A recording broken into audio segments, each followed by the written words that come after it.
ഞങ്ങൾ ഈ പാർലമെൻറ്റ് ഇലക്ഷനിൽ നേടിയ വോട്ടുകൾ തീർച്ചയായിട്ടും നിയമസഭയിൽ നല്ലൊരു വിജയം കാഴ്ചവെക്കാൻ സാധിക്കുമെന്നുള്ളതിൻ്റെ ഒരു സിഗ്നലാണ് അതിൽ കിട്ടിയിരിക്കുന്നത്. NDA തന്നെ കേവല ഭൂരിപക്ഷം നേടിയെങ്കിലും സഹ രാഷ്ട്രീയ പാർട്ടികളുമായിട്ട് എത്രയോ കൈയും കാലും പിടിച്ച് എത്ര വിനയത്തോടു കൂടിയാണ് അവർ പെരുമാറുന്നത്. അപ്പോൾ ഏത് രീതിയിലും എത്ര തരം താണ രീതിയിലായാലും അധികാരം നിലനിർത്തുക എന്നുള്ളത് രാഷ്ട്രീയക്കാരെ സംബന്ധിച്ച് അവരുടെ ഒരു ആവശ്യമാണത്. അപ്പോൾ അതിനവർക്ക് നാണവും മാനവും ഒന്നും നോക്കാറില്ല. അവർ ഈ രാജ്യത്തെ ഏത് രീതിയിൽ വേണമെങ്കിലും കടിച്ചു കീറി കൊള്ളയടിച്ച് നശിപ്പിച്ച് തവിടുപൊടിയാക്കിക്കോട്ടെ. ആ അവസാനം 2 മാസം അല്ലെങ്കിൽ 3 മാസം തിരഞ്ഞെടുപ്പ് പ്രഖ്യാപിച്ചതിന് ശേഷമുള്ള ചില തന്ത്രങ്ങളിൽ കൂടി അധികാരത്തിലേറാൻ സാധിക്കുന്ന ഒരു സംസ്ഥാനമാണ് കേരളം. അത് വ്യക്തമായിട്ട് ഏറ്റവും കൂടുതൽ അറിയാവുന്ന ഒരു രാഷ്ട്രീയ പാർട്ടിയാണ്, അല്ലെങ്കിൽ ആ മുന്നണിയാണ് LDF.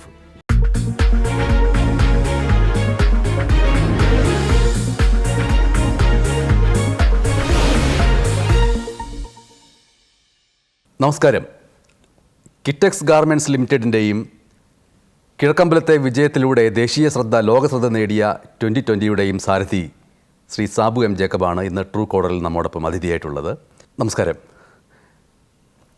ലോക്സഭാ തെരഞ്ഞെടുപ്പ് കഴിഞ്ഞതിന് ശേഷമുള്ള ആദ്യത്തെ കൂടിക്കാഴ്ചയാണ്. ഈ കൂടിക്കാഴ്ചയെ സംബന്ധിച്ചുള്ള വലിയ പ്രാധാന്യം എന്ന് പറയുന്നത് ലോക്സഭാ തെരഞ്ഞെടുപ്പിൽ ആദ്യമായിട്ട് 2020 മത്സരിക്കുന്നു, ചാലക്കുടിയിലും എറണാകുളത്തും. ഫലങ്ങൾ വന്നു കഴിഞ്ഞതിന് ശേഷമുള്ള പ്രതികരണങ്ങൾ താങ്കളിൽ നിന്ന് കേൾക്കുകയും ചെയ്തിട്ടുണ്ട്.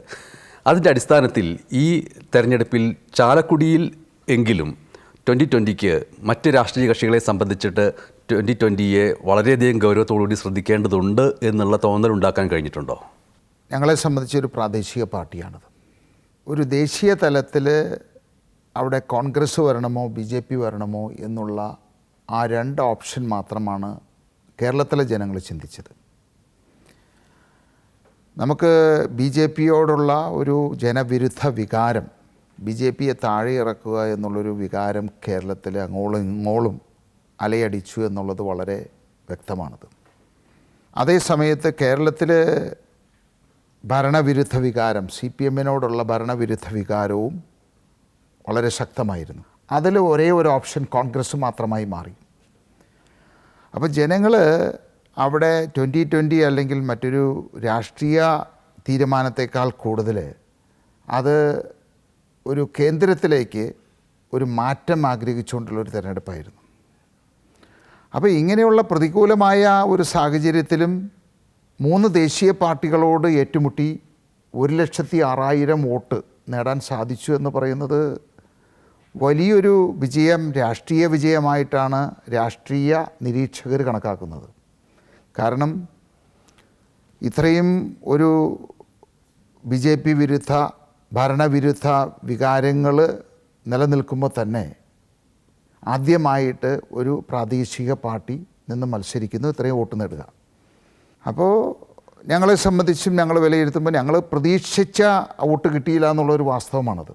ഞങ്ങൾ പ്രതീക്ഷിച്ച വോട്ട് കിട്ടിയില്ലെങ്കിലും ഒരു രാഷ്ട്രീയ പോരാട്ടം നടത്താൻ കഴിഞ്ഞുവെന്ന് തോന്നുന്നുണ്ടോ? അതായത് ചാർലി പോൾ അവിടെ മത്സരിച്ചില്ലായിരുന്നുവെങ്കിൽ ഈ 1,00,000-ൽ പരം വോട്ടുകൾ എങ്ങോട്ട് പോകുമായിരുന്നു എന്നുള്ള ചിന്ത ഉണ്ടായിട്ടുണ്ടോ? സാധാരണ രീതിയിൽ ഒരു രാഷ്ട്രീയ മുതലെടുപ്പ് എന്നുള്ള രീതിയിൽ കോൺഗ്രസ്സുകാർ പറയും 2020 നിന്ന് കഴിഞ്ഞാൽ കോൺഗ്രസ്സിനെ തോൽപ്പിക്കാനാണെന്ന് പറയും. അപ്പോൾ അങ്ങനെ ഒരു പ്രചരണം വ്യാപകമായിട്ടുണ്ടായിരുന്നു. ഈ തെരഞ്ഞെടുപ്പിൽ ദേശീയ തലത്തിലേക്ക് കോൺഗ്രസ് അല്ലെങ്കിൽ BJP എന്ന് പറയുന്നൊരു ഓപ്ഷൻ, അതല്ലാതെ CPMന് പ്രസക്തി ഇല്ലാത്ത ഒന്ന് എന്ന് മനസ്സിലാക്കിക്കൊണ്ടാണ് മത്സരിച്ചത് എന്ന് പറയുകയുണ്ടായി. സ്വാഭാവികമായിട്ടും ചാലക്കുടിയിൽ മത്സരിക്കുമ്പോൾ എത്ര വോട്ട് വിഹിതം നമ്മൾക്ക് കിട്ടുന്നു എന്നുള്ള താല്പര്യത്തെക്കാൾ ഉപരി ആ പോരാട്ടത്തിലൂടെ ഒരു റിസൾട്ട് ഉണ്ടാക്കാൻ ശ്രമിക്കുമല്ലോ സ്വാഭാവികമായിട്ടും. ആ അർത്ഥത്തിൽ ഒരു രാഷ്ട്രീയ പോരാട്ടം നടത്താൻ കഴിഞ്ഞുവെന്ന് തോന്നുന്നുണ്ടോ? 3 ദേശീയ മുന്നണികളോട് ഏറ്റുമുട്ടിയിട്ട്, ദേശീയ മുന്നണി എന്ന് പറയുമ്പോൾ 26 രാഷ്ട്രീയ പാർട്ടികളടങ്ങുന്ന ഒരു കൂട്ടമാണ് ഈ 3 ദേശീയ മുന്നണി എന്ന് പറയുന്നത്. അപ്പോൾ അവരോട് ഏറ്റുമുട്ടി ഒറ്റയ്ക്ക് നിന്ന് 11.11% വോട്ട് ഷെയർ ഒരു പാർലമെൻറ്റിൽ നേടുക എന്ന് പറയുന്നത് രാഷ്ട്രീയപരമായിട്ട് വലിയൊരു വിജയമാണത്. പക്ഷേ ഞങ്ങൾ 2020 എന്ന പ്രസ്ഥാനം മുന്നോട്ട് വയ്ക്കുന്ന വികസന ക്ഷേമ രാഷ്ട്രീയം അല്ലെങ്കിൽ ഞങ്ങൾ നടപ്പിലാക്കിയ പ്രവർത്തനങ്ങൾ വെച്ച് നോക്കുമ്പോൾ ആ വോട്ട് ഷെയർ പോരാ എന്നുള്ളതാണത്. ഞങ്ങൾ ഏറ്റവും കുറഞ്ഞത് 1.5 ലക്ഷം വോട്ട് ആണ് ഞങ്ങൾ ഏറ്റവും കുറഞ്ഞ അത് പ്രതീക്ഷിച്ചത്. അത് കൂടിയത് 2.5 ലക്ഷം 2,70,000 വരെ വരേണ്ടതാണത്. പക്ഷേ ഇതിൻ്റെ റിസൾട്ടിൽ നിന്ന് നമ്മൾ മനസ്സിലാക്കേണ്ടത് 2020യോടുള്ള ഒരു ഇഷ്ടക്കുറവല്ല, മറിച്ച് കേന്ദ്രത്തിൽ BJPക്ക് ബദലായിട്ടുള്ള ഒരു രാഷ്ട്രീയ സംവിധാനം വരണം എന്ന് ജനങ്ങൾ കൂട്ടമായിട്ട് ആഗ്രഹിച്ചു, പ്രത്യേകിച്ച് ന്യൂനപക്ഷങ്ങൾ ആഗ്രഹിച്ചു എന്നുള്ളതാണ് ആ റിസൾട്ടിൽ നിന്ന് മനസ്സിലാക്കുന്നത്. അപ്പോൾ വിജയമാണോ എന്ന് ചോദിച്ചാൽ വിജയമാണ് രാഷ്ട്രീയപരമായിട്ട്. പക്ഷേ ഞങ്ങൾ മുന്നോട്ട് അല്ലെങ്കിൽ ഞങ്ങൾ കാണിച്ച ആ ഒരു ആത്മാർത്ഥമായിട്ടുള്ള ഒരു പ്രവർത്തനം വെച്ച് വിലയിരുത്തുമ്പോൾ ജനങ്ങൾ ആ രീതിയിൽ പ്രതികരിച്ചില്ല എന്നുള്ള ഒരു വിലയിരുത്തൽ ഞങ്ങളുടെ പാർട്ടിയിലുണ്ട്. ഒരു ചെറിയ പഞ്ചായത്ത് അല്ലെങ്കിൽ ഒരു ചെറിയ വാർഡ്, ആ വാർഡിൽ മത്സരിക്കുന്ന ഒരു 2020 പോലെയുള്ള ഒരു രാഷ്ട്രീയ സംഘടനയ്ക്ക് ആ രാഷ്ട്രീയ സംഘടനയുടെ താല്പര്യങ്ങളും ജനങ്ങളോടുള്ള ഇടപെടലുകളും ആ പ്രദേശവുമായി ബന്ധപ്പെട്ട് കിടക്കുന്നതായതുകൊണ്ട് അതല്ലാതെ വിപുലമായ അടിസ്ഥാനത്തിൽ നിയമസഭയിലേക്കോ ഇപ്പോൾ പാർലമെൻറ്റിലേക്കോ ഒക്കെ മത്സരിക്കുമ്പോൾ നയങ്ങൾ മാറ്റേണ്ടതുണ്ട്, സമീപന രീതികൾ മാറ്റേണ്ടതുണ്ട് എന്ന് വിചാരിച്ചിട്ട് ആ രീതിയിൽ എന്തെങ്കിലും മാറ്റങ്ങൾ വരുത്താൻ ശ്രമിക്കുകയുണ്ടായോ? വെറും ഒരു പഞ്ചായത്ത് മാത്രം ഒതുങ്ങി നിൽക്കുന്ന ഒരു പാർട്ടിയല്ല ഇപ്പോൾ. 2021 തന്നെ ഞങ്ങൾ നിയമസഭയിലേക്ക് 8 നിയമസഭാ മണ്ഡലങ്ങളിൽ മത്സരിച്ച ഒരു പാർട്ടിയാണ്. ഇപ്പോൾ 24 ഞങ്ങൾ പാർലമെൻറ്റിൽ മത്സരിക്കുന്ന സമയത്ത് ഒരു വിപുലമായിട്ടുള്ള ഒരു രാഷ്ട്രീയ കാഴ്ചപ്പാടോട് കൂടിയിട്ടാണ് ഞങ്ങൾ മത്സരരംഗത്തിറങ്ങിയത്. ഞങ്ങളൊരു പഞ്ചായത്തിലെ മാത്രം ഒതുങ്ങി അതിൽ മാത്രമുള്ളൊരു വികസന കാഴ്ചപ്പാടല്ല ഞങ്ങൾ മുന്നോട്ട് വെച്ചത്. പ്രത്യേകിച്ച് മുല്ലപ്പെരിയാർ ഡാം എന്ന് പറയുന്നത് കേരളത്തിൻ്റെ മൊത്തമായിട്ടുള്ള ഒരു വിഷയമാണത്. അതുപോലെ തന്നെ തീരദേശത്തുള്ള കരിങ്കൽ ഭിത്തി നിർമ്മാണം, വനമേഖലയിലുള്ള ഫെൻസിങ്. അപ്പോൾ ഇതൊക്കെ കേരളത്തിൻ്റെ പൊതുവായിട്ടുള്ള ഇന്ന് നേരിടുന്ന ഏറ്റവും ഗുരുതരമായിട്ടുള്ള പ്രശ്നങ്ങളാണത്. അതുപോലെ ഭക്ഷ്യസുരക്ഷ കേരളത്തിലൊട്ടാകെ നടപ്പിലാക്കുക, 50% വില കുറച്ച് മരുന്നുകൾ ലഭ്യമാക്കുക. അപ്പോൾ കേരളത്തിൻ്റെ മൊത്തത്തിലുള്ള ഇന്ന് നേരിടുന്ന ഏറ്റവും ഗുരുതരമായ പ്രശ്നങ്ങൾക്ക് പരിഹാരം കണ്ടെത്തിക്കൊണ്ട് കേരളത്തിലെ ജനങ്ങൾ നേരിടുന്ന അടിയന്തരമായിട്ട് പരിഹരിക്കേണ്ട പ്രശ്നങ്ങൾക്ക് പരിഹാരം കണ്ടെത്തിക്കൊണ്ടുള്ള ഒരു വളരെ വിപുലമായിട്ടുള്ള ഒരു ദീർഘവീക്ഷണത്തോടു കൂടിയിട്ടുള്ള ഒരു കാഴ്ചപ്പാടോട് കൂടിയിട്ടാണ് ഞങ്ങൾ പാർലമെൻറ്റിനെ ഇലക്ഷനെ നേരിട്ടത്. അല്ലാതെ ഒരു പഞ്ചായത്തിൽ മാത്രം ഒതുങ്ങി നിന്നുകൊണ്ടുള്ള ഒരു പ്രവർത്തനമല്ലായിരുന്നു അത്. അതെ, അങ്ങനെ നേരിട്ട് കഴിഞ്ഞപ്പോൾ ഈ വരാനിരിക്കുന്ന നിയമസഭാ തെരഞ്ഞെടുപ്പിലേക്കുള്ള ശുഭസൂചകമായ എന്തെങ്കിലും ഇൻഡിക്കേഷനുകൾ ചാലക്കുടിയിൽ നിന്ന് ലഭിച്ചിട്ടുണ്ടോ? ഞങ്ങൾ ഈ പാർലമെൻറ്റ് ഇലക്ഷനിൽ നേടിയ വോട്ടുകൾ തീർച്ചയായിട്ടും നിയമസഭയിൽ നല്ലൊരു വിജയം കാഴ്ചവെക്കാൻ സാധിക്കുമെന്നുള്ളതിൻ്റെ ഒരു സിഗ്നലാണ് അതിൽ കിട്ടിയിരിക്കുന്നത്. ആ ഒരു നല്ല വിജയം കാഴ്ചവെക്കണമെങ്കിൽ പൊതുവെ ഒരു രാഷ്ട്രീയ പാർട്ടിയെ സംബന്ധിച്ചിട്ട് എതിർഭാഗത്ത് ഒരു ശത്രു ഉണ്ടായിരിക്കണം. ശത്രു ഉണ്ടെങ്കിൽ മാത്രമാണ് അതിലൊരു മത്സരത്തിൻ്റെ അംശം വരികയുള്ളൂ. ഇപ്പോൾ 2020യെ സംബന്ധിച്ചിട്ട് അങ്ങനെ ഒരു മുഖ്യ ശത്രുവിനെ തിരഞ്ഞെടുക്കാൻ കഴിഞ്ഞിട്ടുണ്ടോ? ഞങ്ങളെ സംബന്ധിച്ച് ഒരു ശത്രുവല്ല, 3 ശത്രുക്കളാണ്. കാരണം സാധാരണ രീതിയിൽ LDFന് UDFും UDFന് LDFും മാത്രമാണ് ശത്രുവായിട്ട് വരുന്നത്. ഞങ്ങളെ സംബന്ധിച്ച് 2020 എന്ന് പറയുന്ന പാർട്ടി ഒരിക്കലും മുന്നോട്ട് പോകരുത്, വളരരുത് എന്ന് ആഗ്രഹിക്കുന്നത് 3 മുന്നണികളുമുണ്ട്. NDAയും ഞങ്ങളുടെ ശത്രുവാണ്, LDFും UDFും ഞങ്ങളുടെ ശത്രുവാണത്. അപ്പോൾ 3 പാർട്ടിക്കാരും ഒരുപോലെ എതിർക്കുന്ന ഒരേ ഒരു പ്രസ്ഥാനം കേരളത്തിലെ രാഷ്ട്രീയ പ്രസ്ഥാനം 2020. ദേശീയ തലത്തിലൊക്കെ ഇപ്പോൾ കിറ്റക്സിൻ്റെ അനുബന്ധ പ്രസ്ഥാനങ്ങൾ തെലങ്കാനയിലൊക്കെ വരുമ്പോൾ സ്വാഭാവികമായിട്ടും ദേശീയ തലത്തിലെ പ്രധാനപ്പെട്ട പാർട്ടി എന്നുള്ള നിലയ്ക്ക് BJPയോടും NDAയോടുള്ള ഒരു ആഭിമുഖ്യം പുലർത്തിക്കൊണ്ട് അവർക്കൊപ്പം നിൽക്കുന്ന ഒരു സമീപനത്തിലേക്ക് 2020 പോകുന്നു എന്നുള്ള വിമർശനം ഒരു ഭാഗത്ത് വന്നിട്ടുണ്ട്. ഇത്തവണ UDF ചില വർഗീയ ഫാസിസ്റ്റ് പാർട്ടികളുടെ കൂട്ടുകൂടി മത്സരിക്കുകയുണ്ടായി. അത് LDFും ഉണ്ടായി. അത് അപ്പോൾ ഇവരൊക്കെ ഈ പറയുന്നതല്ലാതെ പ്രവൃത്തിയിൽ ഇവരെല്ലാം വർഗീയപരമായിട്ട് ചിന്തിക്കുകയും പ്രവർത്തിക്കുകയും രാഷ്ട്രീയ മുതലെടുപ്പ് നടത്തുന്നവരുമാണത്. അതുതന്നെയാണ് ഈ തെരഞ്ഞെടുപ്പിൽ പ്രതിഫലിച്ചിരിക്കുന്നത്. പക്ഷേ ഒരിക്കലും 2020 ഈ ആക്ഷേപങ്ങൾ ഉന്നയിക്കുന്നവർ രാഷ്ട്രീയക്കാരാണത്. ആ ഉന്നയിക്കുന്നതല്ലാതെ ഇന്ന് വരെ ഞങ്ങൾ ഒരു രാഷ്ട്രീയ പാർട്ടിക്കാരുടെയും BJP എന്നുള്ളത് NDA എന്നുള്ളതല്ല, കമ്മ്യൂണിസ്റ്റ് എന്നല്ല, ഒരു രാഷ്ട്രീയ പാർട്ടിക്കാരുടെയും വേദി പങ്കിടുകയോ അവരുമായിട്ട് രഹസ്യമായിട്ടോ പരസ്യമായിട്ടോ ഒരു വിധത്തിലുമുള്ള ഒരു ബന്ധങ്ങളും ഞങ്ങൾ പുലർത്തിയിട്ടില്ല. അതിനുള്ള ഒരു തെളിവുകളും ആർക്കും കാണിക്കാനും സാധിക്കില്ല. ഇപ്പോൾ ഒരു രാഷ്ട്രീയ പാർട്ടി എന്നുള്ള നിലയ്ക്ക് പല രാഷ്ട്രീയ പാർട്ടിക്കാരും ഞങ്ങളുമായിട്ട് ചർച്ചകൾ നടത്താറുണ്ട്. അതിപ്പോൾ ഒരു സ്വാഭാവികമായിട്ടുള്ള ഒരു പ്രവൃത്തിയാണത്. കാരണം 21 നിയമസഭാ തെരഞ്ഞെടുപ്പിൽ UDF നേതാക്കൾ ഞങ്ങളുമായിട്ട് ചർച്ച നടത്തിയിരുന്നു, LDF നേതാക്കൾ ചർച്ച നടത്തിയിരുന്നു. എന്നാൽ NDAയുടെ ആരുമായിട്ട് ഞങ്ങൾ ചർച്ച നടത്തിയിട്ടില്ല, അവർ വന്നിട്ടുമില്ല. അവരിങ്ങോട്ട് ചർച്ചയ്ക്ക് വരികയായിരുന്നോ? ഈ LDFൻ്റെ നേതാക്കന്മാരും UDFൻ്റെ നേതാക്കന്മാരും എൻ്റെ വീട്ടിൽ വന്നാണ് ചർച്ച നടത്തിയത്. ഞാനത് ആവശ്യപ്പെട്ടിട്ടുമില്ല, അവരെന്നോട് ആവശ്യപ്പെട്ട് വന്നു, ചർച്ചകൾ നടത്തി. അവരവരുടെ ആവശ്യങ്ങൾ പറയുന്നു, ഞാൻ എൻ്റെ നിലപാട് വ്യക്തമാക്കുന്നു. അത് നിലപാട് വ്യക്തമാക്കുകയും ചെയ്ത് അതനുസരിച്ചേ ഞങ്ങൾ പ്രവർത്തിച്ചിട്ടുള്ളൂ. അപ്പോൾ ഇതൊക്കെ അനാവശ്യമായിട്ട് ജനങ്ങളിൽ ഒരു ആശയക്കുഴപ്പം ഉണ്ടാക്കാൻ വേണ്ടിയിട്ട് പറയുന്ന കാര്യങ്ങളാണ്. സാബു എൻ ജേക്കബ് എന്ന് പറയുന്ന ഒരു വ്യവസായിയെ കാണാൻ വേണ്ടി വരുന്ന രാഷ്ട്രീയക്കാരെ സംബന്ധിച്ചിട്ട് മറ്റ് വ്യവസായികളെ കാണാൻ പോകുന്നതിൽ നിന്ന് വ്യത്യസ്തമായിട്ട് അവർക്കൊരു ഉത്ഭയം കൂടി ഉണ്ടാകും. കാരണം താങ്കൾ ഒരു മറ്റൊരു രാഷ്ട്രീയ പാർട്ടിയുടെ കൂടി ചീഫ് കോർഡിനേറ്റർ കൂടിയാണ്. അപ്പോൾ ആ ഒരു വ്യത്യാസം അവരുടെ സമീപനങ്ങൾ കാണാറുണ്ടോ?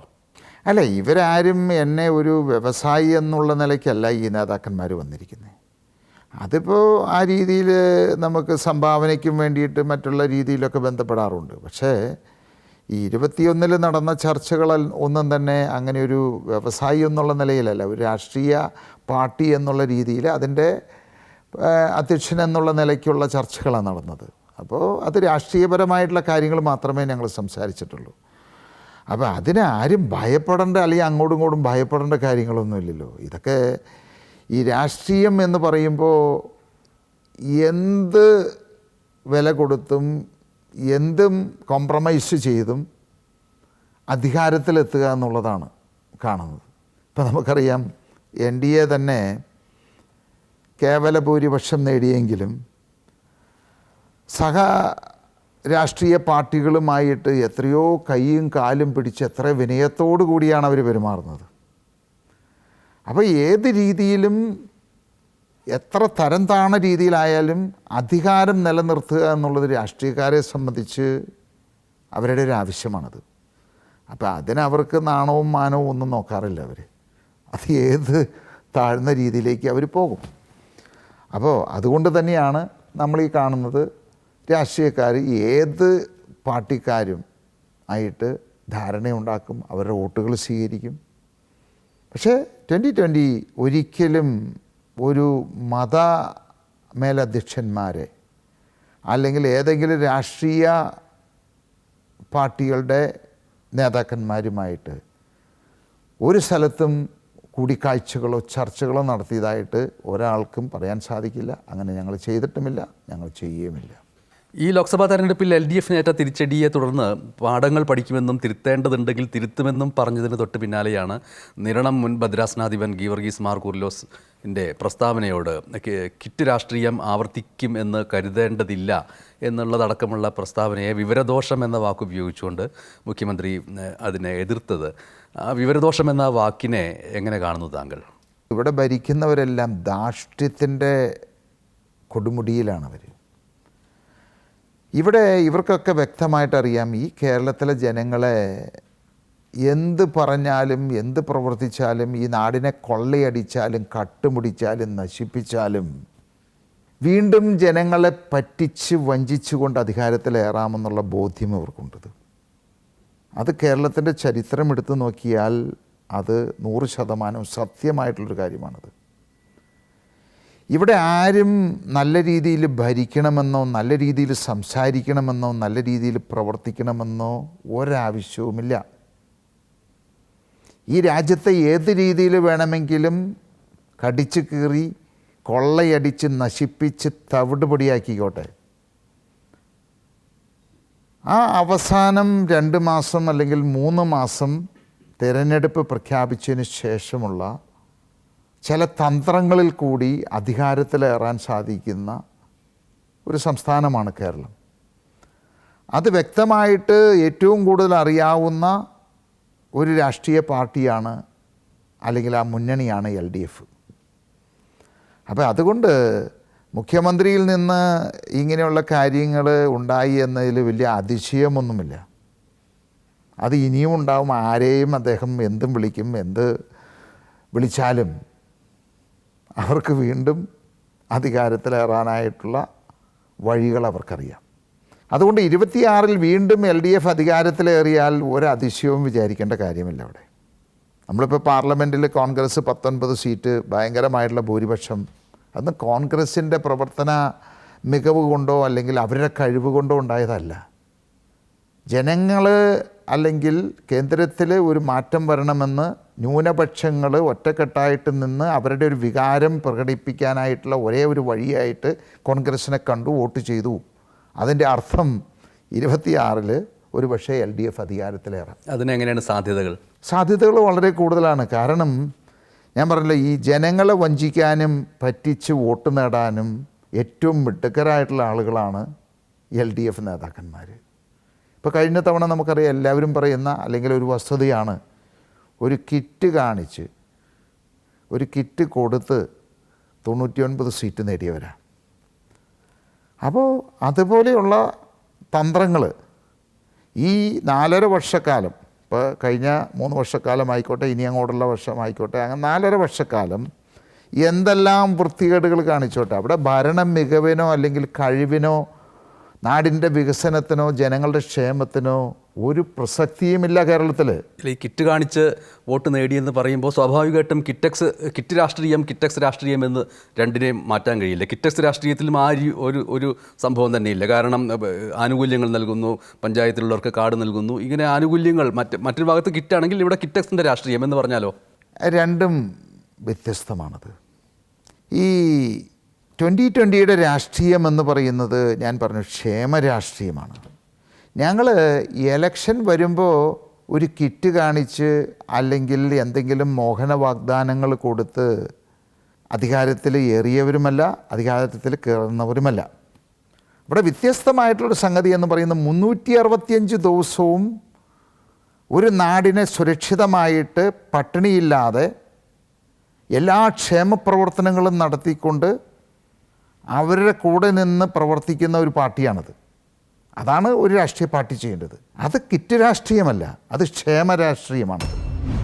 2021-ൽ രണ്ടാമതും LDF സർക്കാർ വന്നതിന് ശേഷമാണ് കിറ്റക്സിൽ നിരന്തരമായിട്ടുള്ള റെയ്ഡുകൾ ഉണ്ടായിട്ടുള്ളതും അതിൻ്റെ അവസാനം വലിയ ഗതികെട്ടതിൻ്റെ അടിസ്ഥാനത്തിൽ പ്രതികരിക്കേണ്ടി വന്നതുമെന്ന് താങ്കൾ പറഞ്ഞിട്ടുണ്ട്.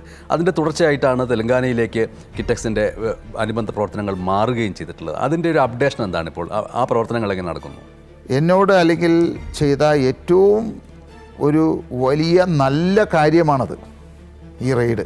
കാരണം അതുകൊണ്ട് എനിക്ക് എൻ്റെ ജീവിതത്തിൽ എൻ്റെ വ്യവസായത്തിനുണ്ടായ ഗുണം നമുക്കൊരിക്കലും മറക്കാൻ സാധിക്കില്ല. സ്വത്തുക്കളുടെ അടിസ്ഥാനത്തിൽ നോക്കുകയാണെങ്കിൽ 252-ാമത്തെ സ്ഥാനമാണ് എനിക്ക്. അപ്പോൾ എന്നേക്കാൾ ധനികരായിട്ടുള്ള സ്വത്തുക്കളുള്ള 251 പേര് കേരളത്തിലുണ്ട്. അപ്പോൾ 1, 2 മുതൽ 10 വരെയുള്ള ആളുകൾ കേരളം തന്നെ ഇതുപോലെ എല്ലാ പഞ്ചായത്തുകളും നടത്താൻ സാധിക്കും. അത്രമാത്രം ആസ്തിയുള്ള ആളുകളാണത്. എന്തുകൊണ്ട് അവർ നടത്തുന്നില്ല? അങ്ങനെയാണ്. ടാറ്റയും ബിർളയും പോലും രാഷ്ട്രീയ പാർട്ടികൾ ഉണ്ടാക്കിയിട്ടില്ല.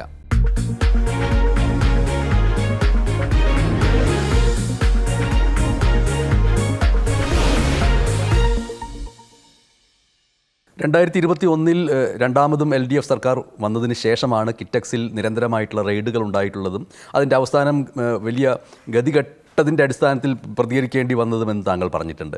അതിൻ്റെ തുടർച്ചയായിട്ടാണ് തെലങ്കാനയിലേക്ക് കിറ്റക്സിൻ്റെ അനുബന്ധ പ്രവർത്തനങ്ങൾ മാറുകയും ചെയ്തിട്ടുള്ളത്. അതിൻ്റെ ഒരു അപ്ഡേഷൻ എന്താണ് ഇപ്പോൾ? ആ പ്രവർത്തനങ്ങൾ എങ്ങനെ നടക്കുന്നു? എന്നോട് അല്ലെങ്കിൽ ചെയ്ത ഏറ്റവും ഒരു വലിയ നല്ല കാര്യമാണത് ഈ റെയ്ഡ്. കാരണം അതുകൊണ്ട് എനിക്ക് എൻ്റെ ജീവിതത്തിൽ എൻ്റെ വ്യവസായത്തിനുണ്ടായ ഗുണം നമുക്കൊരിക്കലും മറക്കാൻ സാധിക്കില്ല. അവർ എന്നെ നശിപ്പിക്കാനായിട്ട്, എന്നെ ഇല്ലാതെയാക്കാൻ വേണ്ടിയിട്ടാണ് ആ പ്രവൃത്തി ചെയ്തതെങ്കിലും സംഭവിച്ചത് ഞാൻ 10,000 ഇരട്ടിയായിട്ട് വളരാനായിട്ടുള്ളൊരു അവസരം ഒരുക്കുകയാണ് ചെയ്തത്. ഇന്നിപ്പോൾ അവിടെ 2 സ്ഥലത്തായിട്ട്, വാറങ്കലും ഹൈദരാബാദിലുമായിട്ട് ഏതാണ്ട് 500 ഏക്കറിൽ വലിയ ഒരു വ്യവസായ ശൃംഖല തന്നെയാണ് ഞങ്ങൾ പടുത്തുയർത്തുന്നത്. അത് ഇന്ത്യയിലെ എന്നല്ല ലോകത്തിലെ തന്നെ ഏറ്റവും വലുതും അല്ലെങ്കിൽ ടെക്നോളജി കൊണ്ടും എല്ലാം കൊണ്ടും അതിനെ മറികടക്കാനായിട്ട് ഇന്ന് ലോകത്തിൽ ഒന്നുമില്ലാത്ത ഒരു വ്യവസായ സംരംഭം ഞങ്ങൾക്ക് അവിടെ സൃഷ്ടിക്കാൻ സാധിച്ചു. അതുമാത്രമല്ല, ഇനിയൊരു 100 വർഷം മുന്നോട്ട് പോയി കഴിഞ്ഞാലും അതിനെ അതിജീവിക്കാനായിട്ട് ഈ ലോകത്തിൽ ഒരാൾക്ക് സാധിക്കില്ലാത്ത രീതിയിലുള്ള ഒരു ഡിസൈനും ഇൻഫ്രാസ്ട്രക്ചറും ടെക്നോളജിയുമാണ് ഞങ്ങളിവിടെ കൊണ്ടുവന്നിരിക്കുന്നത്. അപ്പോൾ ഈ കിഴക്കമ്പലത്ത് നിന്ന് അല്ലെങ്കിൽ കേരളത്തിൽ നിന്ന് ഓടിച്ചു വിട്ട ഒരു വ്യവസായി ലോകത്തിൽ തന്നെ ഒരു അഭിമാനമായി മാറുന്ന ഒരു മുഹൂർത്തം ഒരുക്കിയത് ഈ പറഞ്ഞ LDF മുന്നണിയാണ്. ഈ കിഴക്കമ്പലത്ത് നിന്ന് ഓടിച്ച് വിട്ടു എന്ന് പറയുമ്പോൾ താങ്കളുടെ തന്നെ മുൻ സംഭാഷണങ്ങളിൽ ഞാൻ മനസ്സിലാക്കിയിട്ടുള്ളത് കേരളം വ്യവസായ സൗഹൃദം എന്ന് ആവർത്തിച്ച് പറയുമ്പോഴും ഒരു തരത്തിലുള്ള സൗഹൃദവുമില്ല, ഇവിടെ നിന്ന് വ്യവസായങ്ങളെ പൂട്ടിപ്പിക്കുന്ന അവസ്ഥ വരുന്നു എന്നൊക്കെയാണ്. വാസ്തവത്തിൽ കഴിഞ്ഞ 25 വർഷത്തെ കണക്കുകൾ പരിശോധിക്കുകയാണെങ്കിൽ കേരളത്തിൽ നിന്ന് പൂട്ടിപ്പോയിട്ടുള്ള വ്യവസായ സ്ഥാപനങ്ങളുടെ കണക്ക് പരിശോധിക്കുമ്പോൾ എനിക്ക് മനസ്സിലാക്കാൻ കഴിഞ്ഞിട്ടുള്ളത് ഭൂരിപക്ഷവും കേരളത്തിന് പുറത്ത് നിന്ന് വന്ന് ഇവിടെ ഇൻവെസ്റ്റ്മെൻറ്റ് നടത്തുന്നതിൻ്റെ ഭാഗമായിട്ട് ഇവിടുത്തെ സബ്സിഡികളും ആനുകൂല്യങ്ങളും കൈപ്പറ്റുകയും ഇവിടുത്തെ സ്ഥലം ഉപയോഗിക്കുകയും ഒക്കെ ചെയ്ത് അവരുടെ വ്യവസായത്തിൽ വളർച്ച നേടി അതിൻ്റെ പാരമ്യത്തിൽ എത്തിക്കഴിയുന്ന സമയത്ത് പിന്നെ അത് അവസാനിപ്പിക്കുന്നതിന് വേണ്ടി അവിടുത്തെ തൊഴിലാളികളെ പിരിച്ചുവിടുകയും സ്ഥലം റിയൽ എസ്റ്റേറ്റ് പ്രവർത്തനങ്ങൾക്ക് വേണ്ടി മാറ്റിവെക്കുകയും ചെയ്യുന്ന കണക്ക് ഇപ്പോൾ പെരുമ്പാവൂർ റയോൺസ് ആവട്ടെ, മാവൂർ റയോൺസ് ആവട്ടെ, പുല്ലൂർ ഫ്ലവർ മിൽസ് ആവട്ടെ, ഇതിൻ്റെ എല്ലാം ചരിത്രത്തിൽ നോക്കുമ്പോൾ അങ്ങനെയാണ്. കേരളത്തിൽ സ്വയം ഉണ്ടായിട്ടുള്ള വ്യവസായങ്ങൾക്ക് ഈ പ്രശ്നങ്ങൾ പറ്റിയിട്ടില്ല. അതിൻ്റെ അർത്ഥം ഇവിടെ നിന്ന് ഇവിടുത്തെ എല്ലാം ഉപയോഗിച്ചുകൊണ്ട് ഇവിടുത്തെ എല്ലാ സൗകര്യങ്ങളും ഉപയോഗിച്ചതിന് ശേഷം അതിനെ ഒരു റിയൽ എസ്റ്റേറ്റ് പ്രോസസ്സിലേക്ക് മാറ്റുന്നതിന് വേണ്ടി നടത്തുന്ന ശ്രമങ്ങളായിട്ടാണ് കണക്കുകൾ സൂചിപ്പിക്കുന്നത്. ഞാൻ അതിനോട് ഒരിക്കലും ആ ഒരു കാര്യം ഞാൻ അംഗീകരിക്കുന്നില്ല. കാരണം പുറമേ നിന്ന് ഇവിടെ വന്ന് വ്യവസായങ്ങൾ നടത്തി അതിൻ്റെ ആനുകൂല്യങ്ങളെല്ലാം കൈപ്പറ്റി എന്ന് പറയുമ്പോൾ ഞങ്ങൾ 68 മുതൽ കേരളത്തിൽ വ്യവസായം നടത്തുന്ന ആളുകളാണ്.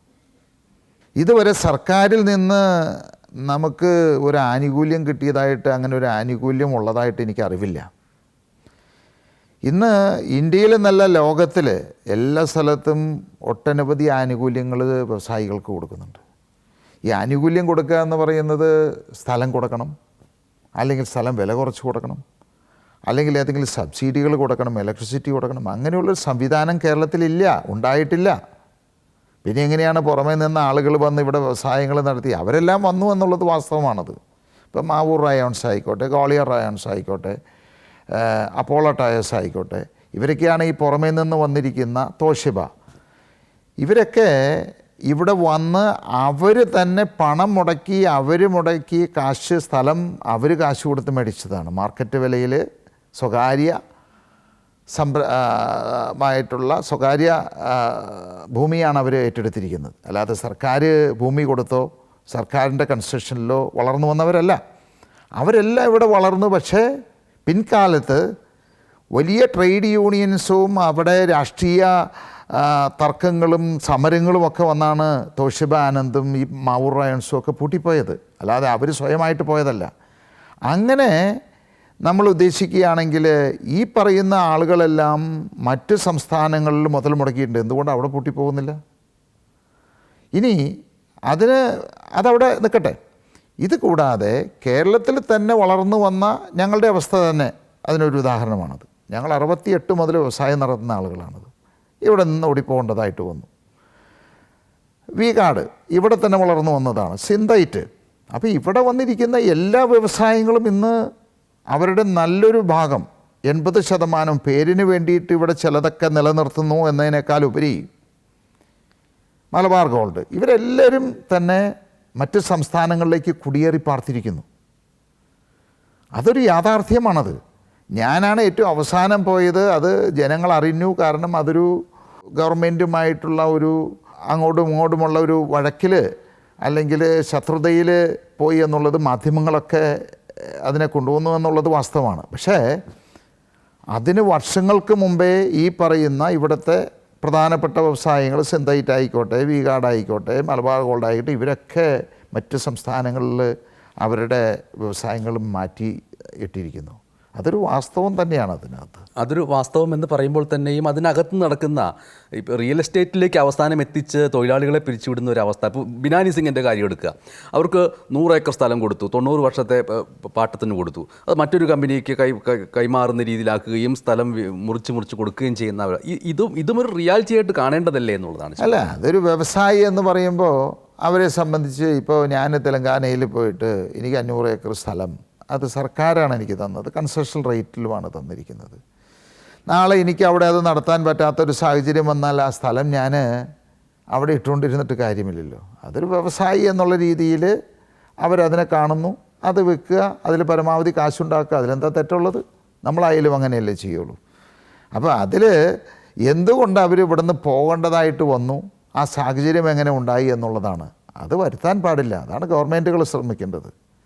ഇപ്പം ഇത് കേരളത്തിൻ്റെ മാത്രം ഒരു പ്രശ്നമാണ്. നമ്മളെന്തുകൊണ്ട് തമിഴ്നാട്ടിൽ നിന്ന് ആരും വ്യവസായങ്ങൾ പറിച്ചുകൊണ്ട് കേരളത്തിൽ വന്നിട്ടില്ല? തെലങ്കാനയിൽ നിന്ന് വന്നിട്ടില്ല, ആന്ധ്രയിൽ നിന്ന് വന്നിട്ടില്ല, കർണാടകയിൽ നിന്ന് വന്നിട്ടില്ല. അപ്പോൾ ഇങ്ങനെയുള്ള സമാനമായിട്ടുള്ള സാഹചര്യങ്ങളും മറ്റ് സംസ്ഥാനങ്ങളിലും ഉണ്ടായിരുന്നെങ്കിൽ അവിടെ നിന്നൊക്കെ കൂട്ടമായിട്ട് വ്യവസായങ്ങൾ കേരളത്തിൽ വരണ്ടേ? ഈ കിഴക്കമ്പലത്തിൻ്റെ ഒരു മാതൃക തെലങ്കാനയിൽ ഇപ്പോൾ താങ്കൾ അവിടെ ആരംഭിച്ചിട്ടുള്ള 500 ഏക്കറിലൊക്കെ ആരംഭിച്ചിട്ടുള്ള അതിൻ്റെ വളർച്ചയുടെ ഒരു ഘട്ടത്തിൽ ആ ഒരു മാതൃക തെലങ്കാനയിലെ ഗ്രാമങ്ങളിൽ പ്രാവർത്തികമാക്കുകയും അവിടെ നിന്ന് രാഷ്ട്രീയ സാധ്യത കാണുന്നുണ്ടോ വിദൂര ഭാവിയിലെങ്കിലും? ഇപ്പം ഞാൻ തെലങ്കാനയിലേക്ക് പോയിരിക്കുന്നത് വ്യവസായം നടത്താനാണ്. അവിടെ രാഷ്ട്രീയം വളർത്താൻ വേണ്ടിയിട്ടല്ല ഞാൻ പോയിരിക്കുന്നത്. അങ്ങനെ ഒരു ഉദ്ദേശവും എനിക്കില്ല.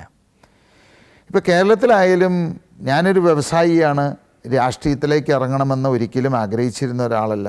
രാഷ്ട്രീയമല്ല എൻ്റെ വരുമാനവും എൻ്റെ തൊഴിലും അതല്ല. പക്ഷേ സാഹചര്യങ്ങൾ കാരണം ഞാൻ 2012 ഒരു ചാരിറ്റബിൾ ഓർഗനൈസേഷനായിട്ടാണ് ഞാൻ തുടങ്ങി വെച്ചത്.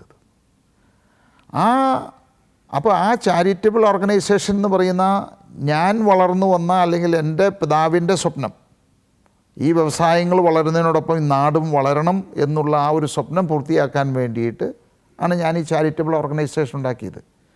പക്ഷേ അത് നടപ്പിലാക്കാൻ തുടങ്ങിയപ്പോൾ എന്നെ ഈ രാഷ്ട്രീയക്കാർ വളഞ്ഞ് ഇട്ട് ആക്രമിക്കുകയും എന്നെ മുന്നോട്ട് പോകാൻ പറ്റാത്ത രീതിയിൽ തടസ്സം നിൽക്കുകയും ചെയ്തപ്പോഴാണ് പഞ്ചായത്തിൽ മത്സരിക്കുകയും പിന്നീട് രാഷ്ട്രീയത്തിലേക്ക് വരികയും അത് കൂടുതൽ ആളുകൾക്ക് അതിൻ്റെ മെച്ചം കിട്ടുന്ന രീതിയിലേക്ക് വളർന്നു വരികയൊക്കെ ഉണ്ടായത്. 2020 ഒരു രാഷ്ട്രീയ സംഘടനയായിട്ട് മാറുന്നതിന് തൊട്ട് മുമ്പുള്ള നിമിഷങ്ങളിൽ ചാരിറ്റിയുടേതായ കാര്യങ്ങൾ ചെയ്തതിനെക്കുറിച്ച് താങ്കൾ സൂചിപ്പിക്കുകയുണ്ടായി.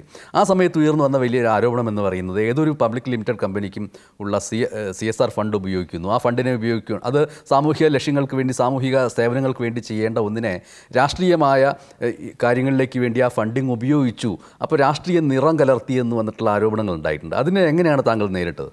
ഇവർ ഈ പറയുന്ന ആക്ഷേപങ്ങളെല്ലാം ശരിയാണെന്നുണ്ടെങ്കിൽ എന്നെ നിയമപരമായിട്ട് നടപടിയെടുത്തിട്ട് ശിക്ഷിച്ച് ജയിലിടാൻ പാടില്ലേ? അത് മാത്രമേ അതിൻ്റെ ഉത്തരമുള്ളൂ. അതിനകത്ത് ഞാനീ പറയുന്ന രാജ്യത്തുള്ള എല്ലാ നിയമങ്ങളും പാലിച്ചുകൊണ്ട് പ്രവർത്തിക്കുന്ന ഒരാളാണത്. ഇപ്പോൾ CSR ഫണ്ട് എങ്ങനെ വിനിയോഗിക്കുക? ഞാൻ ഒരിക്കലും CSR രാഷ്ട്രീയപരമായിട്ട് ഉപയോഗിച്ചിട്ടില്ല. ഇനി എല്ലാവർക്കും ഒരു ധാരണയുണ്ട്, ഈ 2020 പാർട്ടി ഇതുവരെ നടപ്പിലാക്കിയിരിക്കുന്ന അല്ലെങ്കിൽ ക്ഷേമപ്രവർത്തനങ്ങളെല്ലാം CSR പണം കൊണ്ടാണ് എന്ന് പറയുന്നത്. ഞങ്ങളുടെ CSR പണം എന്ന് പറയുന്നത് പരമാവധി വന്നു കഴിഞ്ഞാൽ ഒരു വർഷം ഒരു 2.5-3 കോടി രൂപയാണ് പരമാവധി ഞങ്ങളുടെ CSR പണം വരുന്നത്. അതെല്ലാം ഏതെല്ലാം രീതിയിൽ ഇപ്പോൾ നമുക്കിപ്പോൾ ഒരു സംസ്ഥാനത്തെ ഗവൺമെൻറ്റിനെ വഞ്ചിക്കണം, ഡിപ്പാർട്ട്മെൻറ്റിനെ വഞ്ചിക്കണമെങ്കിൽ ഈ 3 കോടി രൂപ അത് ചിലവാക്കിയതായിട്ട് കാണിക്കാനും അതിന് ചിലവുകൾ ഉണ്ടാക്കാനുമായിട്ട് ഏജൻസികളുണ്ട്. ഞാൻ ഈ 3 കോടി രൂപ അവരെ ഏൽപ്പിച്ചു കഴിഞ്ഞാൽ 25 ലക്ഷമോ 50 ലക്ഷമോ അവർ കമ്മീഷൻ എടുക്കും, ബാക്കി 2.5 കോടി രൂപ പണമായിട്ട് എൻ്റെ അക്കൗണ്ടിലോ അല്ലെങ്കിൽ ഞാൻ പറയുന്ന സ്ഥലത്തോ ക്യാഷായിട്ട് എത്തും. അപ്പോൾ എനിക്ക് സർക്കാരിനെ വഞ്ചിക്കാനോ ജനങ്ങളെ വഞ്ചിക്കാനോ അത് സാധിക്കും. അങ്ങനെയാണ് ഭൂരിഭാഗം വ്യവസായികളും ഇന്ത്യയിൽ ചെയ്തുകൊണ്ടിരിക്കുന്നത്. അപ്പോൾ ഞാനത് ചെയ്യുന്നില്ല, അത് ജനങ്ങളിലേക്ക് വേണ്ടിയിട്ട് തന്നെ ചിലവാക്കുന്നു. ഇനി ഞങ്ങൾ ചെയ്യുന്ന പ്രവൃത്തികൾ ഒരു പഞ്ചായത്തിൻ്റെ ഒരു വാർഡിൽ തന്നെ 4-5 കോടിയേക്കാൾ കൂടുതൽ വികസനങ്ങൾ ഒരു വാർഡിൽ നടത്തണം. അങ്ങനെ 150ഓളം വാർഡുകളുണ്ട്. 3 കോടി രൂപ CSR ഉണ്ട്. എങ്ങനെ നടപ്പിലാക്കാൻ സാധിക്കും? അപ്പോൾ ഇതൊക്കെ ശത്രുക്കൾ പറഞ്ഞു പരുത്തുന്ന അല്ലെങ്കിൽ രാഷ്ട്രീയക്കാർ 2020 ഭയപ്പെടുന്നു എന്നുള്ളതിൻ്റെ തെളിവാണത്. ഞാനിപ്പോൾ കേരളത്തിലെ സ്വത്തുക്കളുടെ അടിസ്ഥാനത്തിൽ നോക്കുകയാണെങ്കിൽ 252ാമത്തെ സ്ഥാനമാണ് എനിക്ക്. അപ്പോൾ എന്നേക്കാൾ ധനികരായിട്ടുള്ള സ്വത്തുക്കളുള്ള 251 പേര് കേരളത്തിലുണ്ട്.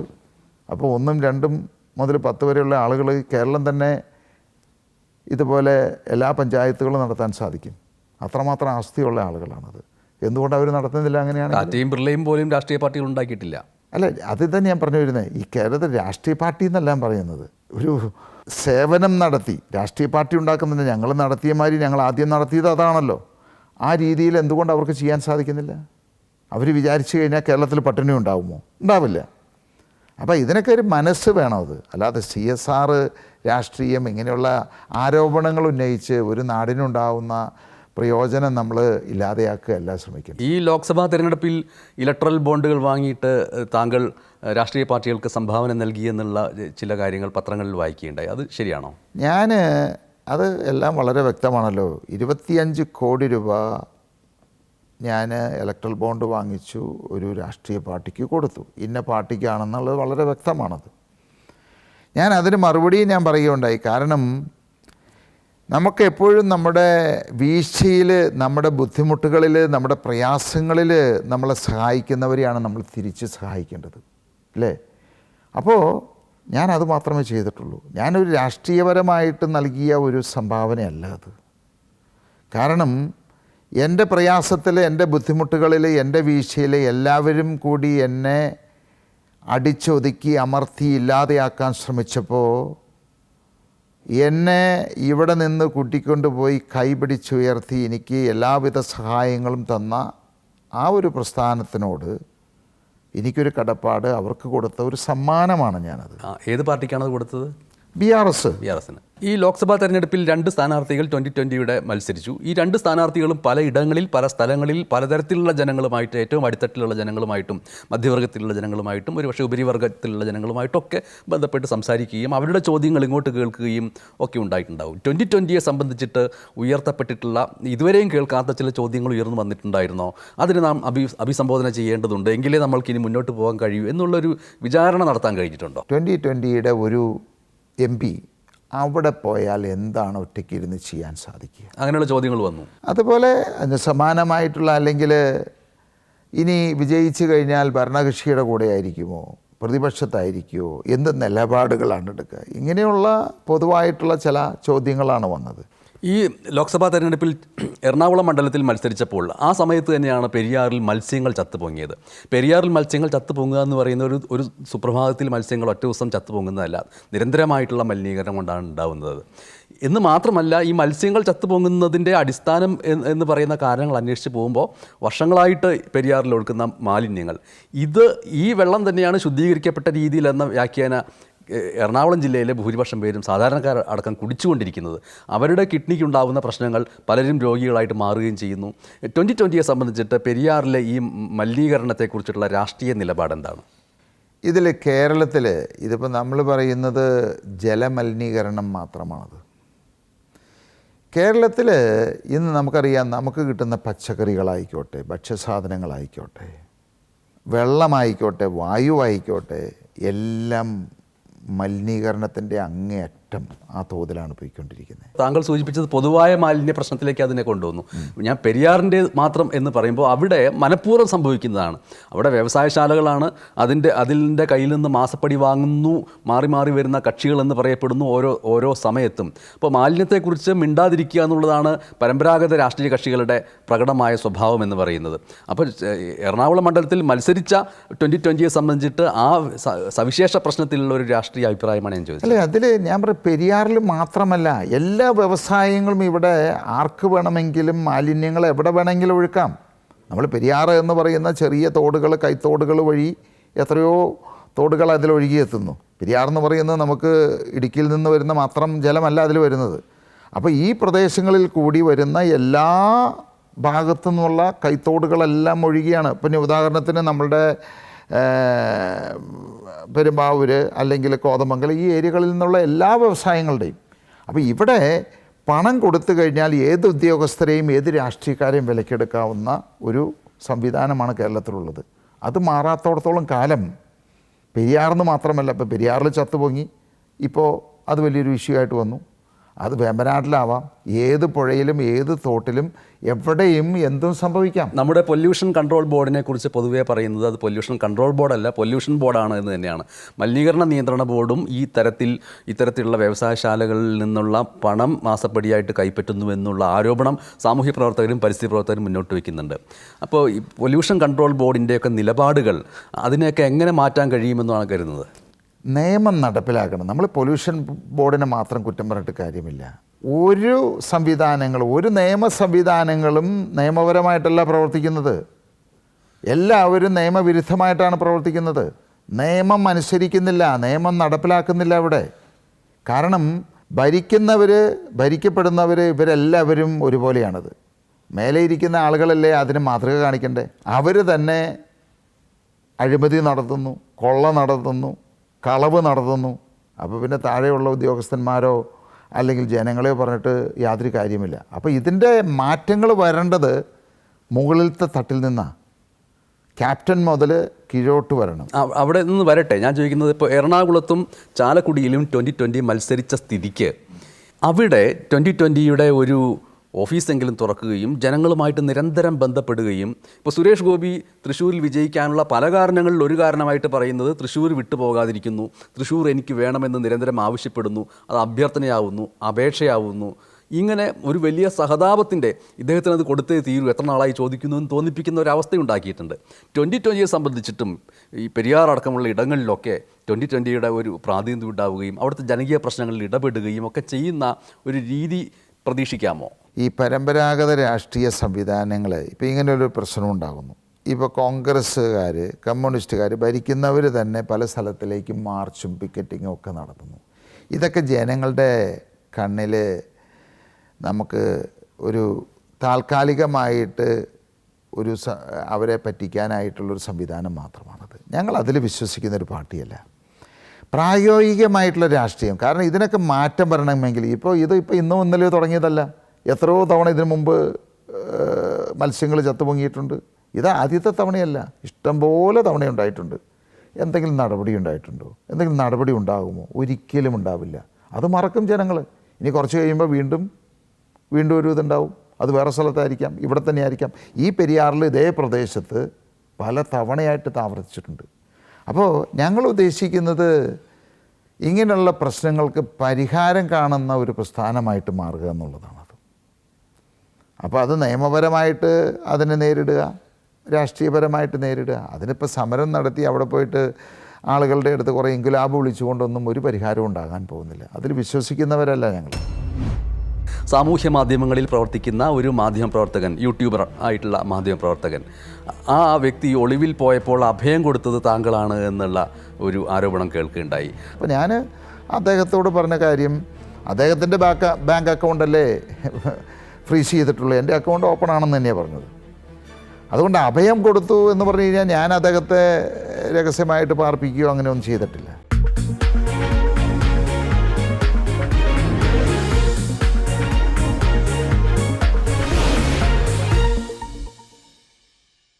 ഇവിടുത്തെ MLA ശ്രീനിജനുമായി ബന്ധപ്പെട്ട വിഷയത്തിൽ അതിൻ്റെ ഒരു തുടർച്ച എന്നുള്ള നിലയിൽ ഇങ്ങോട്ട് ആരോപണങ്ങളുടെ ബോംബാക്രമണം ഉണ്ടായാൽ തിരിച്ച് മുഖ്യമന്ത്രിയെ ജയിലിലാക്കുന്ന രീതിയിലേക്ക് കാര്യങ്ങൾ കൊണ്ടുപോകാനുള്ള കോപ്പുകൾ താങ്കളുടെ കയ്യിലുണ്ടെന്ന് താങ്കൾ സൂചിപ്പിക്കുകയുണ്ടായി. അതൊരു വെല്ലുവിളിയുടെ ഭാഷയായിരുന്നു.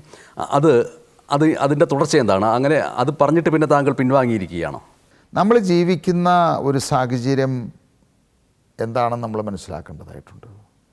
ഇന്നിപ്പോൾ ഞാൻ മാത്രമല്ല, ഒട്ടനവധി തെളിവുകളുടെ അടിസ്ഥാനത്തിൽ ഒരുപാട് ആരോപണങ്ങൾ മാത്രമല്ല, അതിനുള്ള തെളിവുകളടക്കം സ്വപ്ന സുരേഷ് കൊണ്ടുവന്നു, നമ്മുടെ മൂവാറ്റുപുഴ MLA കൊണ്ടുവന്നു, നമ്മുടെ PC ജോർജിൻ്റെ മകൻ ഷോൺ കൊണ്ടുവന്നു. ഇത് കൂടാതെ വിവിധ ഏജൻസികൾ കണ്ടെത്തുകയുണ്ടായി. മാസപ്പടി വിവാദം തന്നെ വ്യക്തമായിട്ടുള്ള തെളിവുകൾ അതിന് കണ്ടെത്തിയിരുന്നു. ഇപ്പോൾ എന്തായി അവിടെ? അതിനൊരു നടപടിയും ഉണ്ടായില്ല. നമ്മളിപ്പോൾ ഇലക്ഷന് മുമ്പ് അതൊരു രാഷ്ട്രീയ ആയുധമായിട്ട് എല്ലാവരും എടുത്തു. ഇപ്പോൾ അതവിടെ പോയി. എന്തെങ്കിലും നടപടി ഉണ്ടായോ? അപ്പോൾ ഇതിലൊക്കെ എന്താ പ്രശ്നം എന്ന് വെച്ച് കഴിഞ്ഞാൽ, ഈ കേരളത്തിൽ അല്ലെങ്കിൽ ഇന്ത്യയിൽ നടക്കുന്ന അഴിമതികൾ, ഇങ്ങനെയുള്ള സംഭവങ്ങൾ, ഇവർ ചെയ്യുന്ന വൃത്തികേടുകൾ, എല്ലാ രാഷ്ട്രീയ പാർട്ടിക്കാർക്കും ഇതിൽ പങ്കുണ്ട്. അപ്പോൾ ഇവർ പരസ്പരം സഹായിച്ചുകൊണ്ട്, പരസ്പരം ബന്ധപ്പെട്ടുകൊണ്ട് ജനങ്ങളെ വിഡ്ഢികളാക്കി ഒരന്വേഷണം പ്രഖ്യാപിച്ച് അത് ജനങ്ങൾ മറക്കുമ്പോൾ അതിൽ നിന്ന് തലയൂരി അല്ലെങ്കിൽ അത് നിഷ്പ്രഭമാക്കി മുന്നോട്ട് പോകുന്നൊരു സംവിധാനമുള്ളത്. അപ്പോൾ എത്രയോ തെളിവുകളുണ്ടായിട്ടും ഒന്നും സംഭവിച്ചിട്ടില്ല. അപ്പോൾ ഞാനിനിയിപ്പോൾ ഇങ്ങനെ ഒരു കാര്യം പറഞ്ഞു കഴിഞ്ഞാൽ എന്താ സംഭവിക്കാൻ പോകുന്നത്? ഒന്നും സംഭവിക്കുക, അവസാനം വാദി പ്രതിയാകുന്ന സാഹചര്യത്തിലേക്ക് വരും. ഇപ്പം നമ്മൾ വീണയെ അന്വേഷണ ഉദ്യോഗസ്ഥന്മാർ വിളിക്കുന്നു, കൃത്യമായിട്ട് തെളിവുകളുണ്ടെന്ന് പറയുന്നു. വീണ മാത്രമല്ല, RC ഉണ്ട്, OC ഉണ്ട്, KK ഉണ്ട്, PV ഉണ്ട്, എല്ലാവരും ഉണ്ട്. അപ്പോൾ ഇതൊക്കെ എവിടെ പോയി? ഇതൊക്കെ വ്യക്തമാണ് അദ്ദേഹത്തിൻ്റെ ഡയറിയിൽ നിന്നും അന്വേഷണ ഉദ്യോഗസ്ഥന്മാർക്കും തെളിവുകളുണ്ട്. പക്ഷെ നടപടി എടുക്കാനായിട്ട് ആരെങ്കിലും ധൈര്യപ്പെടണ്ടേ? അപ്പോൾ ഞാൻ എപ്പോഴും പറയും, ഈ പറയുന്ന NDAയും LDFും UDFും, ഇപ്പോൾ LDFും UDFും ഇന്ത്യ മുന്നണിയാണ്, പക്ഷേ ഇവിടെ പരസ്പരം മത്സരിക്കുന്നു. അടുത്ത തവണയും പരസ്പരം. എന്ത് മുന്നണിയാണത്? അപ്പോൾ ഒരു തരത്തിൽ അല്ലെങ്കിൽ വേറൊരു തരത്തിൽ ഇവരെല്ലാവരും ഒരു മനസ്സാണത്. ഒരാൾ കാൽക്കള്ളൻ, അരക്കള്ളൻ, മുക്കാക്കള്ളൻ, അല്ലെങ്കിൽ ഒരമ്മ പെറ്റ മക്കളാണ് ഇവരെല്ലാം. അപ്പം അതുകൊണ്ട് ഒരിക്കലും പരസ്പരം ആരും ആരെയും നടപടിയെടുക്കില്ല, ഉപദ്രവിക്കില്ല. നമ്മൾ എന്തെല്ലാം തെളിവ് കൊടുത്തു കഴിഞ്ഞാലും ഒന്നും സംഭവിക്കാൻ പോകുന്നില്ല. ഇനി അങ്ങനെ നടപടികളുണ്ടാകും. നമ്മൾ കൊടുക്കുന്ന കാര്യങ്ങൾ, തെളിവുകൾ ശരിയാണെങ്കിൽ വ്യക്തമായിട്ട് നടപടികൾ സ്വീകരിക്കുമെന്നുള്ളൊരു സാഹചര്യം ഇന്ത്യയിൽ വരട്ടെ. അപ്പോൾ ഞാൻ മാത്രമല്ല, ഒട്ടനവധി ആളുകൾക്ക് ഒട്ടനവധി തെളിവുകൾ കൊടുക്കാൻ സാധിക്കും. താങ്കളുടെ കയ്യിലുള്ള ആ തെളിവുകൾ ഉചിതമായ സമയത്ത് ഉപയോഗിക്കുമെന്നാണോ കരുതുന്നത്? ഞാൻ പറഞ്ഞില്ല, അങ്ങനെ ഒരു സാഹചര്യം വരട്ടെ. ഞാൻ വെറുതെ എന്തെങ്കിലും തെളിവുകൾ കൊടുത്തിട്ട് ശൂന്യതയിലേക്ക് പോയിട്ട് കുറച്ച് നാൾ മാധ്യമങ്ങൾക്ക് ആഘോഷിക്കാനായിട്ടുള്ള ഒരു അവസരമാക്കി മാത്രം മാറ്റിയിട്ട് കാര്യമില്ല. അതുകൊണ്ടൊരു ഫലമുണ്ടാവണം. ആ ഫലമുണ്ടാകുന്ന സാഹചര്യം ഇന്ന് ഇന്ത്യയിലില്ല. രണ്ട് താരതമ്യങ്ങളിലേക്കാണ് ഞാൻ പോകാമെന്ന് വിചാരിക്കുന്നത്. അതിലൊന്നെന്ന് പറയുന്നത്, മുഖ്യമന്ത്രി പിണറായി വിജയനാലും ഈ LDF സർക്കാരിനാലും നിരന്തരം വേട്ടയാടപ്പെടുന്നു എന്ന് കരുതപ്പെടുന്ന സാമൂഹ്യ മാധ്യമങ്ങളിൽ പ്രവർത്തിക്കുന്ന ഒരു മാധ്യമപ്രവർത്തകൻ, യൂട്യൂബർ ആയിട്ടുള്ള മാധ്യമപ്രവർത്തകൻ, ആ വ്യക്തി ഒളിവിൽ പോയപ്പോൾ അഭയം കൊടുത്തത് താങ്കളാണ് എന്നുള്ള ഒരു ആരോപണം കേൾക്കുകയുണ്ടായി. ആ ആരോപണത്തിന് ശേഷം ആ വ്യക്തിയുടെ മാധ്യമ മേഖലയിൽ താങ്കൾക്ക് അനുകൂലമായിട്ടുള്ള ഇഷ്ടംപോലെ റിപ്പോർട്ടുകൾ വരുന്നു എന്നും പറയപ്പെടുന്നു. അതിലെ വാസ്തവം എന്താണ്? ഇപ്പോൾ മറുനാടനെ പറ്റിയായിരിക്കും താങ്കൾ ഉദ്ദേശിച്ചതെന്ന് എനിക്ക് തോന്നുന്നു. ഇതിൽ ഞാൻ ആദ്യമേ പറഞ്ഞല്ലോ, എപ്പോഴും ശരിയുടെ ഭാഗത്ത് നിൽക്കുക, അല്ലെങ്കിൽ അദ്ദേഹം ആരാണ് എന്നുള്ളതല്ല. എൻ്റെ അല്ലെങ്കിൽ ഞങ്ങളുടെ പാർട്ടിയുടെ ഒരു പോളിസി തന്നെ അതാണത്. ഞാൻ ഇപ്പോൾ നമുക്ക് ആരെ പറ്റിയും ആർക്കും ആരോപണങ്ങൾ ഉന്നയിക്കാം. മറുനാടൻ ഷാജനെ പറ്റി ഞാൻ മനസ്സിലാക്കിയിട്ടുള്ളത്, ഞാൻ അദ്ദേഹത്തിൻ്റെ വീഡിയോകളിൽ കണ്ടിരിക്കുന്നത്, ഇന്ന് കേരളത്തിൽ നടക്കുന്ന അല്ലെങ്കിൽ ഇന്ത്യയിൽ നടക്കുന്ന കളവും കൊള്ളയും അനീതിയും അഴിമതിയും അക്രമവും ഒക്കെ പച്ചയായിട്ട് അത് ജനങ്ങളിലേക്ക് എത്തിക്കുന്ന ഒരു യൂട്യൂബ് ചാനലായിട്ടാണ് ഞാൻ മനസ്സിലാക്കിയിരിക്കുന്നത്. അപ്പോൾ അദ്ദേഹത്തെ ചില രാഷ്ട്രീയ താല്പര്യങ്ങൾ വെച്ചിട്ട് ചിലർ വേട്ടയാടുകയുണ്ടായി. അദ്ദേഹത്തിൻ്റെ അക്കൗണ്ട് തന്നെ മരവിപ്പിക്കുന്ന ഒരു സാഹചര്യമുണ്ടായി. നമ്മൾ ഒരു രാഷ്ട്രീയ സംവിധാനം, ഭരണ സംവിധാനം ഉപയോഗിച്ച് ആരെ വേണമെങ്കിലും, കാരണം മറുനാടൻ ഷാജനായിക്കോട്ടെ, ഞാനായിക്കോട്ടെ, ഇപ്പോൾ എന്നെ ആക്രമിച്ചു അതേ രീതിയിൽ തന്നെയാണ്. ഒരു ഭരണ സംവിധാനം മൊത്തമായിട്ട്, ഒരു രാഷ്ട്രീയ സംവിധാനം മൊത്തമായിട്ട് ഭരിക്കുന്ന പാർട്ടി, ആ ഉദ്യോഗസ്ഥ സംവിധാനവും എല്ലാം അത് ദുർവിനിയോഗം ചെയ്തുകൊണ്ട് ആക്രമിക്കപ്പെടുകയാണ്. അപ്പോൾ അങ്ങനെ ആക്രമിക്കപ്പെടുമ്പോൾ അവരെ സഹായിക്കാൻ, ഇപ്പോൾ ഷാജൻ എന്നല്ല ആരുമായിക്കോട്ടെ, ഈ നാടിന് വേണ്ടിയിട്ട് നല്ലത് ചെയ്യുന്ന, നന്മ ചെയ്യുന്ന, അതിനെ പറയും. അപ്പോൾ അതുകൊണ്ട് 100% എനിക്കറിയാവുന്ന ഷാജൻ, ഞാൻ മനസ്സിലാക്കിയിരിക്കുന്ന ഷാജൻ നല്ലൊരു മനുഷ്യനായിട്ടാണ് ഞാൻ മനസ്സിലാക്കുന്നത്. അതിൽ തെറ്റുകളും പ്രശ്നങ്ങളും അതില്ലാത്ത മനുഷ്യരാരും ഉണ്ടാവുക. അതിപ്പോൾ എന്നിലും തെറ്റുകൾ കണ്ടെത്താൻ സാധിക്കും, പുള്ളിയിലും തെറ്റുകൾ കണ്ടെത്തിക്കാൻ സാധിക്കും. കേരളം ഭരിക്കുന്ന മുഖ്യമന്ത്രിയിൽ ഇഷ്ടംപോലെ തെറ്റുകൾ ആളുകൾ കാണുന്നുണ്ട്, പ്രധാനമന്ത്രിയിൽ കാണുന്നുണ്ട്. അപ്പോൾ ഇതൊക്കെ ഉണ്ടാവാം. അപ്പോൾ അങ്ങനെയുള്ളവരെ എല്ലാവരെയും ഒരേ നീതിയിൽ ഒരേ കണ്ടുകൊണ്ട് നമ്മൾ പ്രവർത്തിക്കണം. അല്ലാതെ ഒരാളെ മാത്രം ആക്രമിച്ച് കീഴ്പ്പെടുത്തുക, അവർക്ക് അനുകൂലമായിട്ട് അല്ലെങ്കിൽ ഒരു സാഹചര്യം ഉണ്ടാക്കുക, അത് തെറ്റാണത്. അപ്പോൾ അതിന് സഹായിക്കുന്നതിന് തെറ്റൊന്നുമില്ല. അപ്പോൾ ഞാൻ അദ്ദേഹത്തോട് പറഞ്ഞ കാര്യം, അദ്ദേഹത്തിൻ്റെ ബാങ്ക് അക്കൗണ്ടല്ലേ ഫ്രീസ് ചെയ്തിട്ടുള്ളൂ, എൻ്റെ അക്കൗണ്ട് ഓപ്പൺ ആണെന്ന് തന്നെയാണ് പറഞ്ഞത്.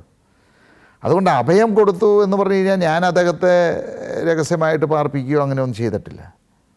അദ്ദേഹത്തിന് ഏത് വിധത്തിലുള്ള സഹായങ്ങളും അല്ലെങ്കിൽ സാമ്പത്തിക സഹായങ്ങളും കൊടുക്കാം. പക്ഷേ അദ്ദേഹം ഒന്നും അത് എന്നിൽ നിന്ന് എടുത്തിട്ടില്ല എന്നുള്ളൊരു വാസ്തവമാണത്. ഒരു പൈസ പോലും അദ്ദേഹം ഞാൻ കൊടുക്കാമെന്ന് പറഞ്ഞിട്ടും അതിനാവശ്യം വന്നില്ല. ആവശ്യം വന്നാൽ പറയാമെന്ന് പറഞ്ഞു, പക്ഷേ അദ്ദേഹം എന്നോട് എടുത്തിട്ടില്ല എന്നുള്ളത് സത്യമാണത്. അപ്പോൾ അതുകൊണ്ടാണ് അദ്ദേഹം വന്ന് ഇവിടെ വീഡിയോ ചെയ്തെന്ന് പറയാൻ പറ്റില്ല. ആദ്യകാലം മുതൽ ഈ സമാന ചിന്താഗതിക്കാരായിട്ടുള്ള ആളുകൾ എപ്പോഴും ഒരു കള്ളൻ്റെ കൂടെ കൂടാൻ പറ്റുള്ളൂ, ഒരു കൊള്ളക്കാരൻ്റെ കൂടെ കൂടാൻ പറ്റുള്ളൂ, ഒരു നന്മ ചെയ്യുന്നവൻ്റെ കൂടെ കൂടും. ആ രീതിയിലായിരിക്കും എന്നെ അനുകൂലിച്ചു കൊണ്ടുള്ള, ഈ പ്രസ്ഥാനത്തെ അനുകൂലിച്ചു കൊണ്ടുള്ള ഒട്ടനവധി വീഡിയോകൾ ഇപ്പോൾ മാത്രമല്ല ഇതിനു മുമ്പും ചെയ്തിട്ടുണ്ട്. ഒട്ടനവധി അത് അനുകൂലിച്ചുകൊണ്ടുള്ളത്. ഞാൻ അതിൻ്റെ നേരെ വിപരീതമായിട്ട് മറ്റൊരു സാമൂഹ്യ മാധ്യമം നിരന്തരമായിട്ട് താങ്കളെ പച്ചയ്ക്ക് ആക്രമിച്ചുകൊണ്ടേയിരിക്കുന്നു. I2I സുനിലുമായിട്ട് എന്താണ് പ്രശ്നം? 40-ലേറെ വക്കീൽ നോട്ടീസുകൾ അയച്ചു എന്ന് പറയുന്നു. ഇതിൽ ഇപ്പോൾ അദ്ദേഹം ഒരു സുപ്രഭാതത്തിൽ നമ്മളെപ്പറ്റി വളരെ നല്ല കാര്യങ്ങൾ ചെയ്യുന്നു, നല്ല വീഡിയോകൾ ചെയ്യുന്നു, നമ്മളുമായിട്ട് അടുത്ത് ഇടപഴകാനായിട്ട് ഇവിടെ വരുന്നു, ചർച്ച നടത്തുന്നു, ഇതിനെപ്പറ്റി ഒക്കെ സംസാരിക്കുന്നു, നമ്മളത് വിശ്വസിക്കുന്നു, നമ്മളതനുസരിച്ച് ചെയ്യുന്നു. പിന്നെ അതിനുശേഷം അദ്ദേഹത്തിൻ്റെ സ്റ്റുഡിയോ വിപുലീകരിക്കുന്നതുമായിട്ട് ബന്ധപ്പെട്ട് ഒരു 16, ഞാൻ കൃത്യമായിട്ട് ഓർക്കുന്നില്ല, 16 ലക്ഷം രൂപയുടെ എന്തോ ഒരു കൊട്ടേഷൻ, അത് നമ്മൾ സഹായിക്കണം എന്നുള്ള ആവശ്യം ഉന്നയിക്കുന്നു. അപ്പോൾ അത് ചെയ്യാൻ പറ്റില്ല എന്ന് ഞാൻ പറയുന്നു. അത് നിഷേധിക്കുന്നതോട് കൂടിയിട്ട് അദ്ദേഹം നേരെ എനിക്കെതിരായിട്ട് ഉള്ള വീഡിയോകൾ ചെയ്യാൻ തുടങ്ങി. അപ്പോൾ അതാണ് അവിടെ സംഭവിച്ചത്. അപ്പോൾ അത് ചെയ്യുമ്പോൾ, വസ്തുതാവിരുദ്ധമായിട്ടുള്ള കാര്യങ്ങൾ ചെയ്യുമ്പോൾ നമ്മൾ നിയമപരമായിട്ട് നോട്ടീസ് കൊടുക്കുന്നു, അതിൻ്റെ നിയമപരമായിട്ടുള്ള നടപടികളിട്ട് പോകുന്നു. ഞാൻ നോട്ടീസ് കൊടുക്കുക മാത്രമല്ല ചെയ്തിരിക്കുന്നത്, അതിനെതിരായിട്ടുള്ള ക്രിമിനൽ നടപടികൾ ഇപ്പോൾ 3 കേസുകളിൽ അത് നോട്ടീസായി കഴിഞ്ഞു കോടതിയിൽ നിന്ന് തന്നെ. അതുപോലെ തന്നെ സിവിലായിട്ടുള്ള ഇത് ഫയൽ ചെയ്തുകൊണ്ടിരിക്കുന്നു. അപ്പോൾ ഈ പറയുന്ന 30 നോട്ടീസുകൾ, 30 എനിക്ക് തോന്നുന്നു, ആ നോട്ടീസുകളിലെല്ലാം നിയമപരമായിട്ടുള്ള നടപടികളിട്ട് പോകും. കാരണം അത് തെളിയിക്കേണ്ട ബാധ്യസ്ഥത അദ്ദേഹമാണത്. എന്നെപ്പറ്റി ഒരു ആരോപണം ഉന്നയിക്കുമ്പോൾ, അല്ലെങ്കിൽ എൻ്റെ പ്രസ്ഥാനത്തെപ്പറ്റി, എൻ്റെ സ്ഥാപനങ്ങളെപ്പറ്റി, എൻ്റെ പാർട്ടിയെപ്പറ്റി ഒരു ആരോപണം ഉന്നയിക്കുമ്പോൾ അത് തെളിയിക്കാനായിട്ടുള്ള ബാധ്യസ്ഥ. ആർക്കും ആരെയും അധിക്ഷേപിക്കാം, ആർക്കും ആരെയും അപകീർത്തിപ്പെടുത്താം എന്നുള്ള ഒരു ധാരണ തെറ്റാണത്. ഇവിടെ പണം, അല്ലെങ്കിൽ പണമായിട്ട്, അല്ലെങ്കിൽ അദ്ദേഹത്തിൻ്റെ സ്റ്റുഡിയോ വിപുലീകരിക്കുന്നതിന് വേണ്ടിയിട്ട് പണം ആവശ്യപ്പെടുകയും അത് കിട്ടാത്ത സാഹചര്യം വരുമ്പോൾ ആ ആളെ ഈ ലോകത്തിലെ ഏറ്റവും വൃത്തികെട്ടവനായിട്ട് ചിത്രീകരിക്കുകയും ചെയ്യുന്ന ഒരു സമീപനം ശരിയല്ല. അതിന് നിയമ നടപടിയെടുക്കുന്നു. ഞാൻ നിയമപരമായിട്ടേ പോകുന്നുള്ളൂ. ഞാൻ അദ്ദേഹത്തിനെതിരായിട്ട് ഇതുവരെ അങ്ങനെയുള്ള കാര്യങ്ങൾ പ്രസിദ്ധപ്പെടുത്തുകയൊന്നും ചെയ്തിട്ടില്ല. പക്ഷേ അദ്ദേഹത്തിൻ്റെ ലെറ്റർ ഹെഡിൽ തന്നെയാണ് എനിക്ക് അടിച്ചു തന്നിരിക്കുന്നത്. അതനുസരിച്ച് ഞാൻ പോലീസിലും കോടതിയിലും അതിൻ്റെ നിയമ നടപടികൾ തുടർന്നുകൊണ്ടിരിക്കുക. 2020 സംബന്ധിച്ചിട്ട് ഇത്തരം കാര്യങ്ങൾ മാത്രമല്ല, പൊതുവായിട്ട് ഇപ്പോൾ 2020 ചെയ്തുകൊണ്ടിരിക്കുന്ന ഗുണപരമായിട്ടുള്ള കാര്യങ്ങൾ, ഒപ്പം 2020-ക്കെതിരെ വരുന്ന ആരോപണങ്ങൾ, അതിൻ്റെയൊക്കെ നിജസ്ഥിതികൾ എത്തിക്കുന്നതിന് വേണ്ടി 2020-യുടെ ഇത് മാത്രമായിട്ടുള്ള ഒരു സാമൂഹ്യ മാധ്യമ വിഭാഗമോ അല്ലെങ്കിൽ ഒരു ടെലിവിഷൻ ചാനലോ അങ്ങനെ എന്തെങ്കിലുമൊക്കെ പദ്ധതികൾ മനസ്സിലുണ്ടോ? ഇല്ല, ഇതിലിപ്പോൾ നമ്മൾ ഘട്ടം ഘട്ടമായിട്ട് വളർന്നു വരുന്നൊരു രാഷ്ട്രീയ പാർട്ടിയാണ്. പലർക്കും ഒരുപാട് അഭിപ്രായങ്ങളുണ്ട്. പക്ഷേ ഇതിനൊക്കെ ഏറ്റവും പ്രധാനപ്പെട്ട ഒരു കാര്യം, ഇതിനുള്ള സാമ്പത്തികമായിട്ടുള്ള പണം എവിടെ നിന്ന് കണ്ടെത്തുമെന്നുള്ളതാണത്. ഞാനിപ്പോൾ ഈ പറയുന്ന ഒരു യൂട്യൂബും അല്ലെങ്കിൽ ചാനലും ഒക്കെ കൊണ്ടുവരുന്നതിനേക്കാൾ കൂടുതൽ ഞാൻ എപ്പോഴും ആലോചിക്കുന്നത്, ആ പണം കൊണ്ട് എത്ര പേർക്ക് ഭക്ഷണം കൊടുക്കാം, ആ പണം കൊണ്ട് എത്ര പേർക്കൊരു ഭവനം ഉണ്ടാക്കി കൊടുക്കാം, അല്ലെങ്കിൽ ജനങ്ങളിലേക്ക് ആ പണം എങ്ങനെ എത്തിക്കാം എന്നുള്ളതാണത്. അപ്പോൾ ഇനി അതല്ല നമുക്കൊരു രാഷ്ട്രീയ നേട്ടം മാത്രമാണ് നമ്മൾ മുന്നിൽ കാണുന്നതെങ്കിൽ എങ്ങനെയൊക്കെ ചിന്തിക്കാം. രാഷ്ട്രീയം വളർത്തട്ടെ, അധികാരം കിട്ടട്ടെ, ഇത് ജനങ്ങൾ ചിന്തിക്കേണ്ട ഒരു കാര്യമാണത്. അപ്പോൾ എപ്പോഴും ഇനിയിപ്പോൾ എൻ്റെ വ്യക്തിപരമായിട്ടുള്ള കാര്യത്തിലായാലും ഞാൻ യാത്ര ചെയ്യുമ്പോഴായിക്കോട്ടെ, ഞാനൊരു ഹോട്ടലിൽ താമസിക്കുമ്പോഴായിക്കോട്ടെ, ഞാൻ എവിടെയും ആലോചിക്കുന്നത് ഇപ്പോൾ കഴിയുന്നതും എക്കോണമി ക്ലാസ്സിൽ യാത്ര ചെയ്യാൻ പറ്റുമെങ്കിൽ അത് ചെയ്യുന്നു.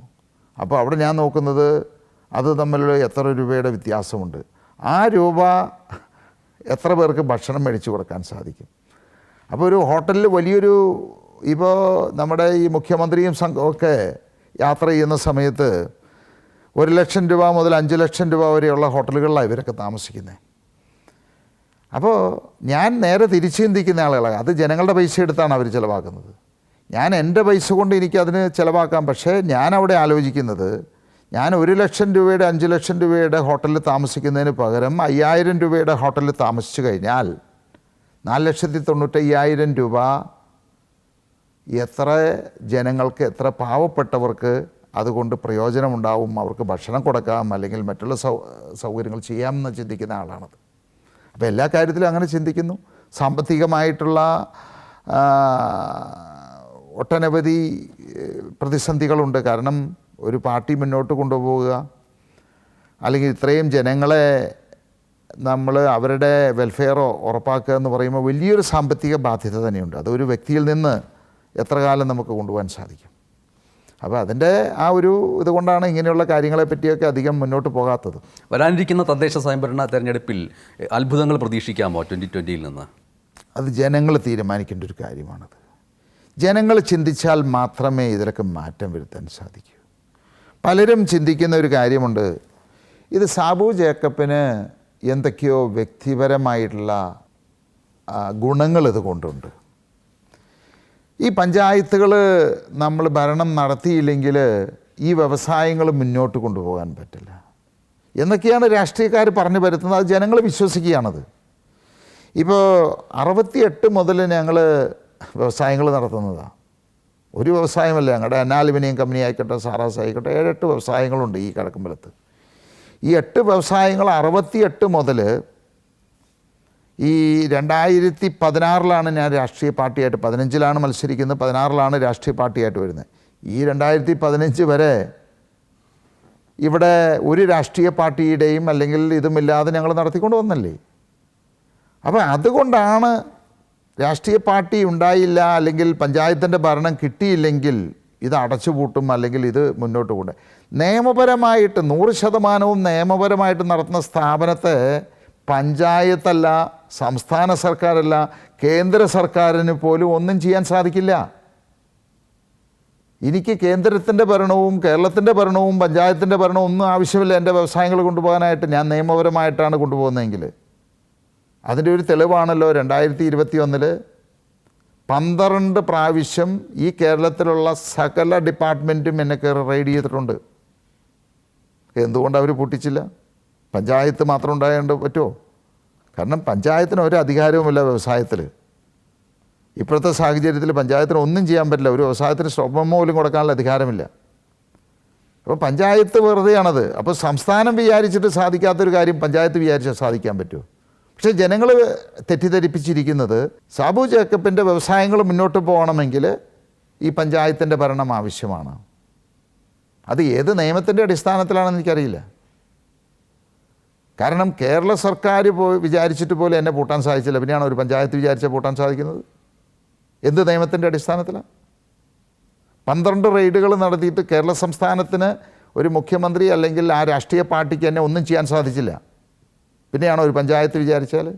അപ്പോൾ അതുകൊണ്ട് ഇങ്ങനെയുള്ള കാര്യങ്ങൾ ജനങ്ങൾ മാറ്റി ചിന്തിക്കണം. നല്ലത് ചെയ്യുന്നത് നല്ലതാണെന്ന് മനസ്സിലാക്കാനും ആരാണ് നല്ലത് ചെയ്യുന്നതെന്ന് മനസ്സിലാക്കാനുമായിട്ടുള്ള വിവേകം ജനങ്ങൾക്കുണ്ടാകാത്തിടത്തോളം കാലം കേരളം നന്നാക്കാൻ പോകുന്നില്ല. വിവേകം അത് 2020-ക്ക് അനുകൂലമാവട്ടെ, ഏത് രാഷ്ട്രീയ കക്ഷികൾക്കും അനുകൂലമാവട്ടെ, അനുകൂലമാവാതിരിക്കുകയും ചെയ്യട്ടെ, വിവേകമുള്ള ജനത ഉയർന്നു വരിക തന്നെ വേണമെന്നാണ് സൂചിപ്പിക്കുന്നത്. വളരെ നന്ദി സഹകരിച്ചതിന് Shri Sabu Jacob. Thank you.